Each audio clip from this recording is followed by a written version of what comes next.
The Last Shapeshifter. There were 60 burning torches on that dark night, but it seemed like more. William Carruthers marched through his band of men with his own burning torch, and walked up the front steps of the cabin, where he addressed them from the covered porch, for it was pouring with rain. "Gentlemen," he shouted, "I salute you all. You are some of the bravest fighters I have ever come across. Your work before this has been exceptional, and I praise you for it. I have led you through torment and hardship. I have led you to the brink of death, to the fiery chasms of oblivion, and yet you have never faltered. We have killed all the shapeshifters but one. Tonight we will wipe them out entirely." There was a huge cry from his men. The torches were raised high in the air. Carruthers watched them now, the fire reflecting in his eyes. Fire. He remembered the heat of it, the way it singed his hair and clothes, the way it roared past his face. Or maybe it was the shapeshifter's roar. His memory of the time he almost died was somewhat hazy in his mind. The shapeshifters were a race of fire dragons who could make themselves look like anything they chose to avoid detection. But over the 5 years he had been hunting them, Carruthers had learned the locations of their lairs and gone after them there. "We are here, at the edge of the great forest, because it is here that we suspect the final shapeshifter resides. We will hound him out. We will drive our swords and spears into this beast and watch his blood drain away into the soil." Carruthers paused for breath. "However, we have a problem. This shapeshifter is still alive because he is more cunning and more devious than all the others. He has thus far managed to avoid being captured. But the locals here have seen things up in the forest, giant footprints in the ground, burned trees, and a vile smell.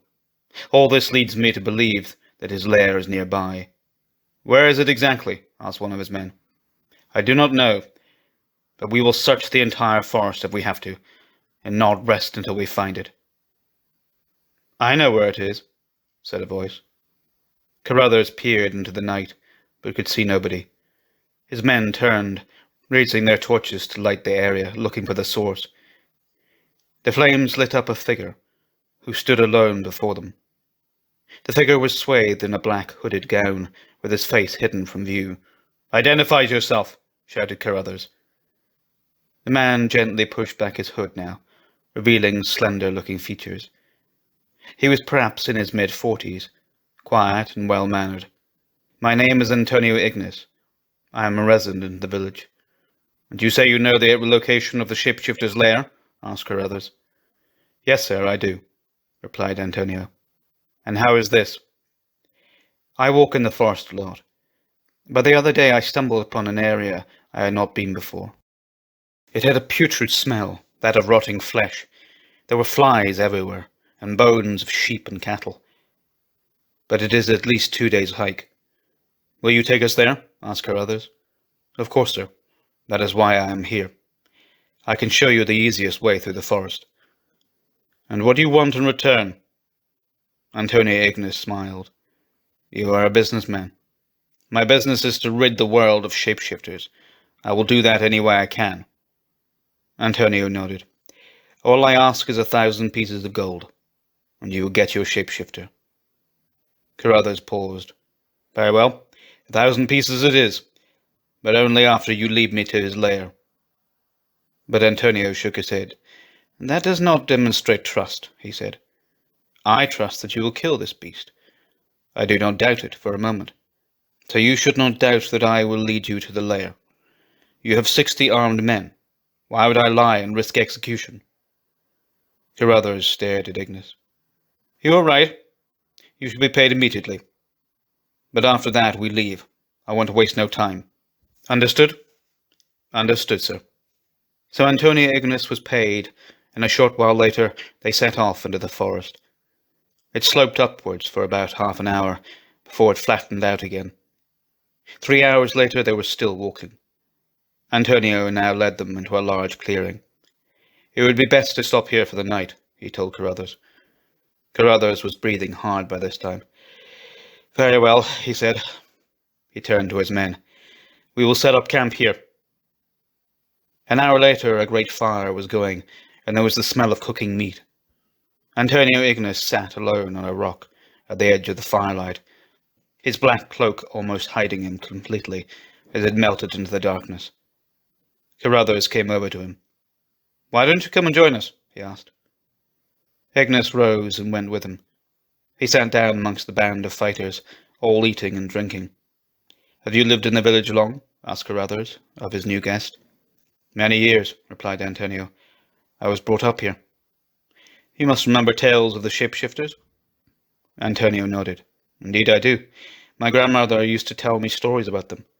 How actually, although feared, the shapeshifters were not evil. In fact, they did good deeds and helped the people of the village when she was a child. There has been a shapeshifter associated with our village for generations, probably the one you are hunting." "Good deeds, you say?" Carruthers scoffed. "The only deeds these shapeshifters do are evil ones." "Perhaps," said Antonio calmly. "But what do you really know of them? Do you have first-hand knowledge of their evil?" Carruthers stared at him. "I know one of them tried to kill me," he said with a snarl. "What happened?" asked Antonio. "We had the beast surrounded. It was going nowhere, and it knew it. In a last act of evil, it blew fire in my direction. But I knew what was coming, and I was just able to jump out of the way. It caught my cloak, though, and set it alight. I had to roll around in the grass to put it out. My entire back was burnt. I still have the scars to this day. Care to see?" Antonio held up his hand. "I'll pass, thank you." Carruthers nodded. "But still, I suppose it was simply trying to defend itself." Carruthers' face soured. "Perhaps," he said grudgingly. "What stories did you hear that led you to believe that these creatures were evil? A story from a farmer who said they took his livestock and some of the farm workers too. A story of a woman whose baby was devoured in front of her by a shapeshifter that appeared in the form of a wild dog. A man who, on walking home one evening from the tavern, encountered one on the roadway. It turned from a man into its true form, but was disturbed by a group of people coming the opposite direction. The man declared it was on the point of eating him." "And were those stories ever verified?" asked Antonio. "What are you suggesting exactly? That I made them up?" "Oh, no, of course not.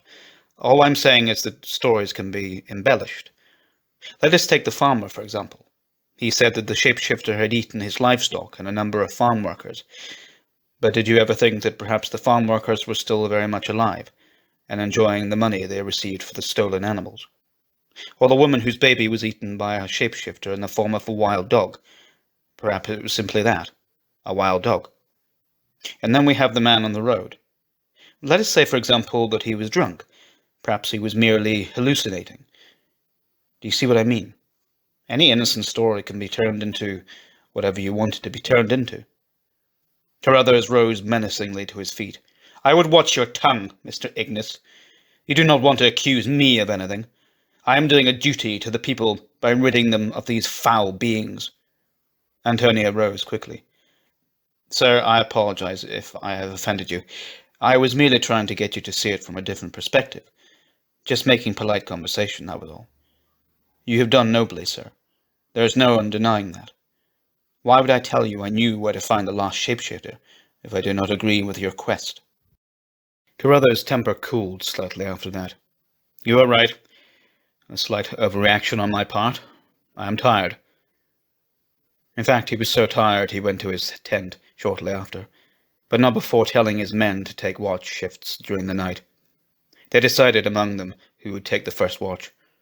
3 of them stood guard, while the rest lay down next to the fire and were fairly soon asleep. An hour passed in silence. The 3 men sat watching the flames and talking softly. Suddenly they heard a noise right behind them. It was a high-pitched squeak. The 3 of them all turned at the same time. A black cat stood looking at them from a few feet away. They all laughed. "You scared us, you silly puss. Where did you come from? There must be a house somewhere nearby." The cat meowed again and came closer, rubbing up against them. "Pretty cute, isn't he?" One of them tickled him behind the ear, while another stroked his paw. When he drew his hand away, there was an odd substance on it. He rubbed it between his fingers and sniffed it. "My God," he said. "I know what this is." He looked at his colleagues. "It's dragon slime." His colleagues took a closer look. "You're right." They stood up now, their senses on high alert. "This is fresh. The shapeshifter is nearby. The cat must have stood in it." "Should we wake the others?" "No. Why give them the glory? Let's kill this beast on our own. Imagine it, boys. Imagine the fame. The man who killed the last shapeshifter. Us." They looked at each other, and all of them nodded. "So where did you come from, pussycat? Show us your path." The cat, seeming to understand what they were saying, trotted off through the trees at an easy pace. The men followed eagerly, their weapons at the ready. It took them on quite a long trail, and although they tried to look for any traces of the dragon slime en route, they could see none. At last the cat stopped. They were at the edge of a cliff, looking down towards a meandering river. And there it was, the slime. It was all over the grass, and the footprints were there too. "It's here, or at least it was not long ago." "Where's the cat?" asked one of them. The cat seemed to have disappeared. It was at that moment that they heard another noise behind them. They all turned at the same time. Carruthers was awoken by someone shaking him violently. "What is it?" he asked, sitting bolt upright. "It's Watson, Mayfield, and Jasper. Or at least, what's left of them." Carruthers was led to the site at the edge of the cliff, where he found 3 charred bodies. "How could this happen? What on earth were they doing here?" "They obviously heard something, and they came looking." Carruthers put his hands to his head. "Where is he? Where is Antonio Ignis? Bring him here!" A short while later, Ignis was brought before Carruthers. "Tell me, Mr. Ignis, do you still say that these creatures are harmless?" Ignis stared at the remains of the men, his eyes wide with horror. "You said the dragon's lair was another day's walk." "Yes, sir, it is. But that doesn't mean it stays there." "Damn it!" shouted Carruthers in a rage. "I want this shapeshifter caught and drowned in his own blood." He turned and stormed back to the campsite. "All of you men follow me. Ignis, you too. The creature cannot be far away. Split up and scour the forest. Leave no stone unturned, no tree unchecked." They dived headlong into even thicker darkness, where the moon didn't shine. Ignis walked behind Carruthers as he traipsed onwards, muttering and fuming to himself. He was constantly checking the ground for tracks. After half an hour he stopped. "Anything?" he shouted. "Nothing," came the response through the trees. Carruthers turned to say something to Ignis, but he had disappeared. Suddenly a loud scream of terror came from somewhere to his right. Carruthers' heart leapt up into his throat. He took off running in that direction. There was more screaming now. All at once Carruthers tripped over a tree root and fell forward. His flaming torch landed next to him and went out. The forest was plunged into utter blackness. He heard cries of alarm and saw torchlight off to his left. Carruthers had hurt his leg. "Help me!" he shouted. The torches turned in his direction, and the rest of his men came thundering towards him. "What happened, sir? Were you attacked? Where are the others?" "I don't know." "Come on." They picked him up. "I'm injured. I cannot run. Where is Ignis?" "I have no idea, sir." Just then one of the other men came running towards them without a torch. He was clutching his side, and blood seeped out between his fingers. "We were ambushed. It came at us from nowhere. It tore them limb from limb." "Where?" "I'll show you." "Was Ignis with you?" "Yes. He's dead." As the man took them to the scene of carnage, Carruthers noticed that he smelt of dragon slime. That was no surprise, as he had been attacked by the beast. He could be forgiven for thinking that. But in actual fact, the smell was seeping out of the man's very pores. When they arrived, there was blood all over the ground, and the remains of many men. Carruthers was terrified now, but still he tried to remain calm and collected. "What are we going to do?" asked the rest of the fighters. "We have no chance." "Do not say that. There are still 40 of us. 40 against one creature. We will kill it. I promise you." "Then we should stay together. Otherwise we are weak. You are right. We will stick together. Do you have a plan? I do, said the injured man. The dragon wants you, sir. You are the leader. Why not use you as bait? Carruthers stood alone in the forest. Or that's what it looked like. His men were hiding in the trees nearby. Come out then, wherever you are, he shouted. It is just me. You are the last shapeshifter, the greatest of them all. I am the man who hunted your species into extinction, the greatest hunter. Let us face each other in the ultimate battle, one man against his mortal enemy. His voice echoed through the darkness, but no other voice or sound answered it.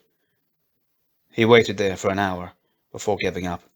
He is not falling for it, he shouted to his men. But his men didn't answer. Hello? He called. Silence. Carruthers began to shake with fear. He looked all around him into the night. He went searching for his men, but there was no sight of them. How could 40 men just disappear? Why would they abandon him?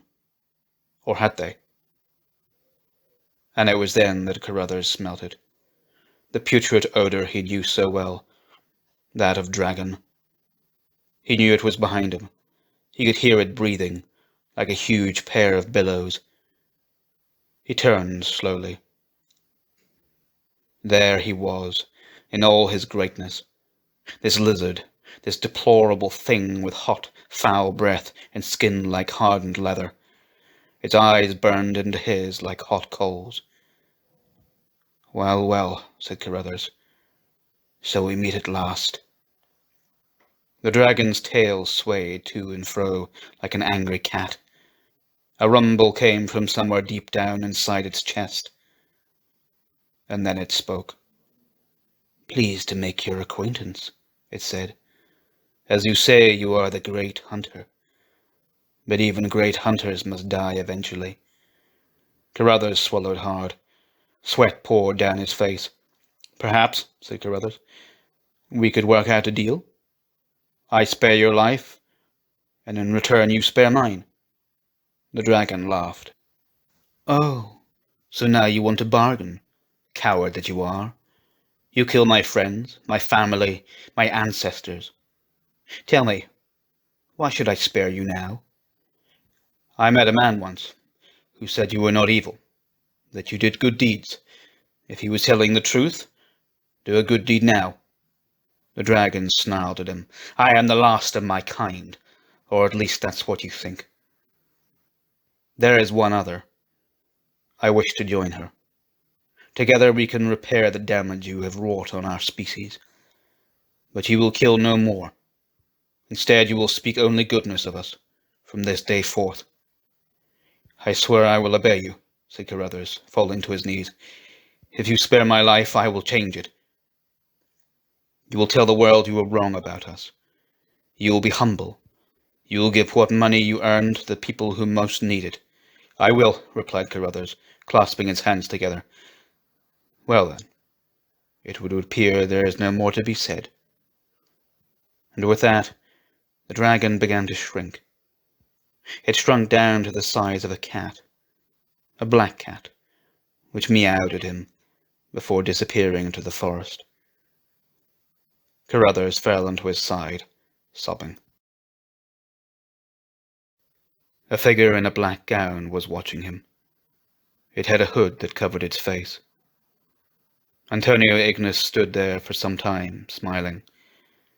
Then he turned and went back to the village. He climbed the hill to the little church at the top, and there he pushed open the old doors and went inside. On top of the altar was a basket, with a sign that read, Proceeds for the church roof. Antonio Ignis approached and drew from his cloak a large bag of coins, which he placed in the basket. Then he turned and strolled back down the aisle. It was strange. If Carruthers had thought to ask any of the villagers about Antonio Ignis, they would say they had never seen this mild-mannered figure in black. And after that night, nobody, villagers or not, ever saw Antonio Ignis again.